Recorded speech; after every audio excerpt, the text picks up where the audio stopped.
ప్రధానమంత్రి నరేంద్ర మోడీ గుజరాత్లో పర్యటిస్తున్నారు. ద్వారకలో నిర్మించిన దేశంలోనే పొడవైన ఓఖా బేట్ సిగ్నేచర్ కేబుల్ బ్రిడ్జ్ను ప్రధాని ప్రారంభించారు. దీనికి సుదర్శన్ సేతు అని పేరు పెట్టారు.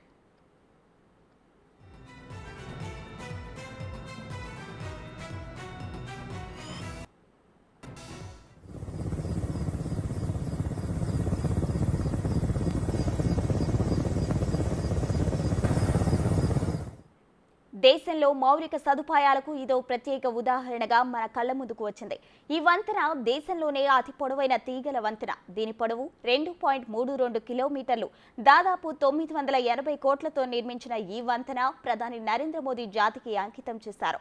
ఈ కేబుల్ వంతెన ఓఖా ప్రధాన భూభాగాన్ని సముద్రం మధ్యలో ఉన్న బేట్ ద్వారకతో అనుసంధానం చేస్తుంది.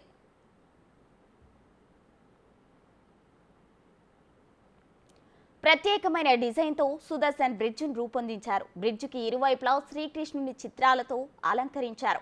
ఇందులో ఫుట్పాత్ వైభాగంలో సోలార్ ఎనర్జీ ప్యానెల్ను ఏర్పాటు చేశారు. దీని ద్వారా 1 మెగావాట్ విద్యుత్ ఉత్పత్తి అవుతుంది.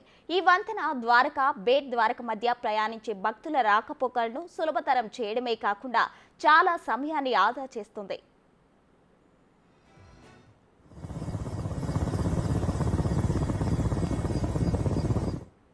సుదర్శన్ సేతు నిర్మాణానికి ముందు బేట్ ద్వారకా చేరుకోవడానికి ప్రయాణికులు చాలా కష్టపడాల్సి వచ్చేది. పొడవైన ఆధారపడేవారు. అయితే వాతావరణం ప్రతికూలంగా ఉంటే ప్రయాణానికి మరింత జాప్యం జరిగేది. అయితే ఇప్పుడు ఈ ఐకానిక్ వంతెన నిర్మితం కావడంతో భక్తుల కష్టాలు తీరనున్నాయి. అలాగే దేవభూమి ద్వారకలో మరో ప్రధాన పర్యాటక ఆకర్షణ అందరినీ అలరించనుంది.